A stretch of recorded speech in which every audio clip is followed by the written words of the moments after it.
All right, testing, testing. Sorry about that. These AirPods don't want to connect. Of course not. Good morning, everybody. Can you guys hear me now? Are we good? I think we should be okay now. Let me charge these things. They're probably dead. Okay. Sorry about that. Good morning, everybody. Welcome aboard to the Morning Note. My name is Carlos Garcia, founder and CEO of G.A.R Capital. I had to use the microphone from the computer.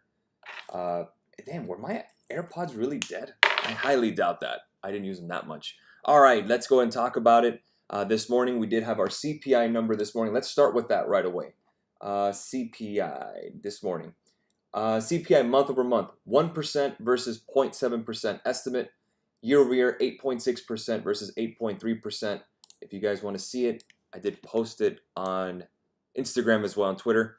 CPI month over month, excluding food and energy, 0.6 versus 0.5. Year over year, 0.6 versus 0.59. So again, high. Still high. No peak inflation. Not yet. Well, we can just kill that narrative, at least for the short term, because CPI did go higher than expected. So, of course, futures are down. Dow futures down 422, NASDAQ down 207, S&P down 1.48%, Russell down 1.44%. Crude oil is actually red and gasoline is red. Gold down 0.5%, silver down 0.9%. Basically nowhere to hide right now. Euro dollar down 82 pips, 105.37. Dollar yen down 45 pips. Right now 133.91. Bitcoin just broke below 30,000. That was holding overnight. 29.5. Ethereum 1724, down 3% this morning. The VIX up 5.48%. It's 27.52. The dollar index is soaring 103.90. That's going to kill all commodities, up 1.5%. Even crude cannot get out of the way of that one. So a couple of things on the CPI number that we can break down this morning. Fuel, oil, up 106%. Gasoline up 48%. That's all crude oil. Gasoline, utilities, that natural gas, 30%. Used cars up 16, new cars up 12, electricity up 12, food at home 12%. Overall CPI 8.6, transportation up 7.9, food away from home 7.4%. So it's cheaper to eat away from home than it is at home. Shelter up 5.5% and apparel up 5%. So shelter being the biggest component of CPI, 33% of the index, is being understated, up 5.5%, with rents up 15.4% over the last year, and home prices up the record.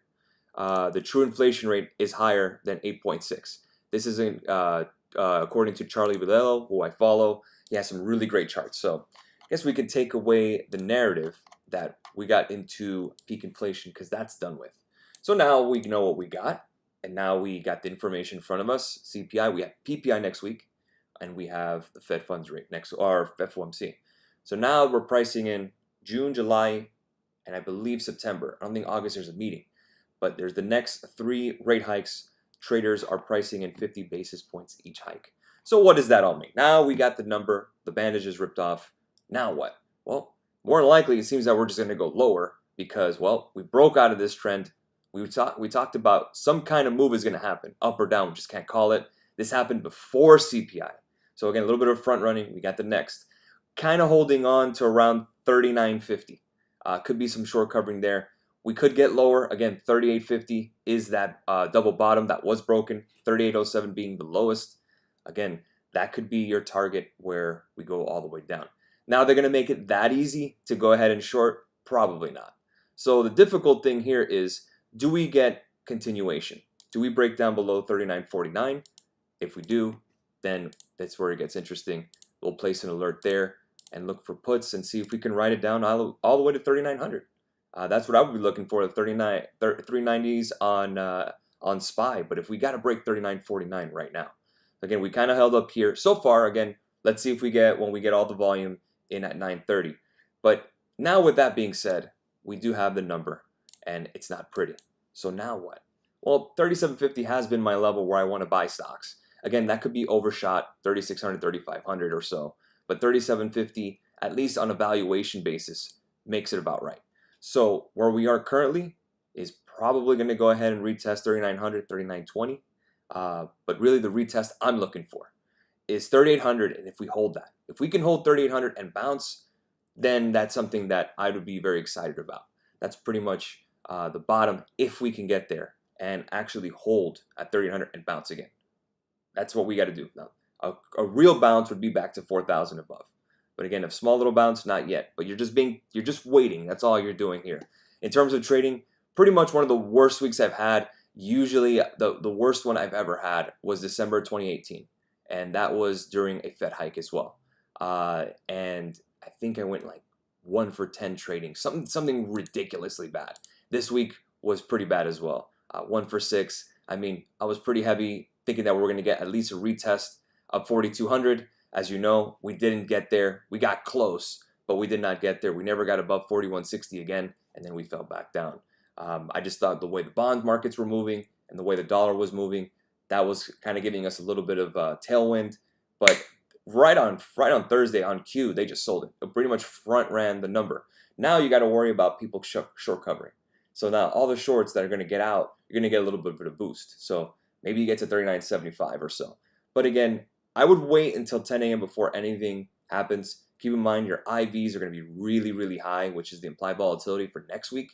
Remember, the more the market goes down, the more put volumes cost. The premiums are higher. It's like buying insurance. If you're a really bad driver, insurance prices are going to go up for you. That's basically it. So again, just got to be careful with next week. Next week's a big one. You have PPI and you have the Federal Reserve meeting, FOMC. Again, we expect 50 basis points. They threw out 75 basis points. I don't know why. If you guys remember from the morning, no, I said 75 basis points would be great. Just rip off the bandage. But that doesn't seem to be the case here. But keep in mind, guys, any kind of Fed hikes, they're not immediate in terms of, affecting the real economy or affecting Main Street, or say. That takes a little bit of time. And CPI is a lagging indicator. Remember, this is news that's old. So with the news that we have now, knowing what we know with oil and everything like that, CPI may just be higher next month. So again, we just have to kind of adjust ourselves and our valuations as either traders or investors that, okay, with high inflation, we're going to get higher rates, higher rate of return on our bonds. Stocks better be compelling for us to do that. For example, take a look at DocuSign. Oh, DocuSign is a name. Let me see if I can get this. Let's see. I don't know why this wasn't working. Take a look at DocuSign this morning. DocuSign is trading at 65.87.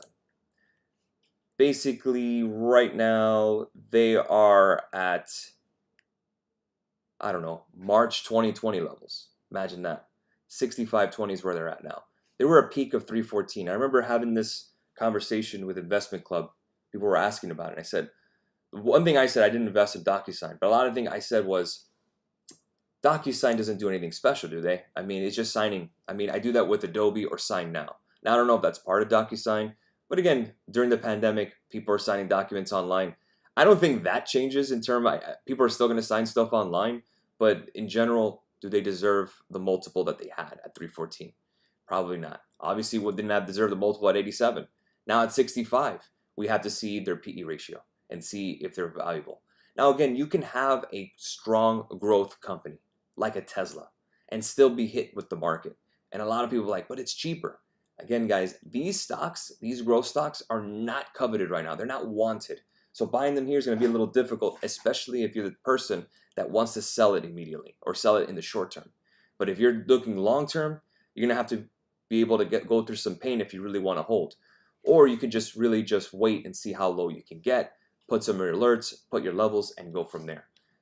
That's really the only thing I can tell you in terms of these kind of names like a DocuSign. Let's go to the VIX today, and we'll take a look at some key levels. The VIX 2787 is my alert to the upside. If that does break, I believe that's a moving average. See if I can get that. Nope, just basically another level of resistance. So again, we're going to keep an eye on 2787 on the VIX and see if we break above that. The dollar, look at the dollar on the hourly. Went all the way back. Remember we did that chart on the inverse head and shoulders, or the head and shoulders pattern, and we did fall. We did one all the way down to 101, and now we're back to the levels that we haven't seen since mid-May. Now again, mid-May, the markets were a lot lower. All this was from that big boost toward the end of the month of May, and then June has just been, well, obviously now it's going to be red. But again, you could see the inverse correlation, meaning that when the dollar goes higher, the stock market goes down. And when the stock market goes up, the dollar goes lower. vice versa. That's why the dollar needs to be very, very much in focus for you guys. Take a look at the 10-year yield. 10-year yield, again, we had that downward channel, broke out of that. We do have some gaps to fill, but again, looks like 31.67, the most recent peak. Do we get there? If we do, expect stocks to go even lower because yields matter. Yields definitely matter. So that's where we are in terms of the market. Let's take a look at S&P and see if we're bouncing here a little bit. Watch 39.49. If you're a SPY trader, how I would take a look at it. Yeah, let me see if I can place this alert here. Right around 394.78. And then you could just do the, I would do probably the 390s. 390 puts, that gets you to right around here.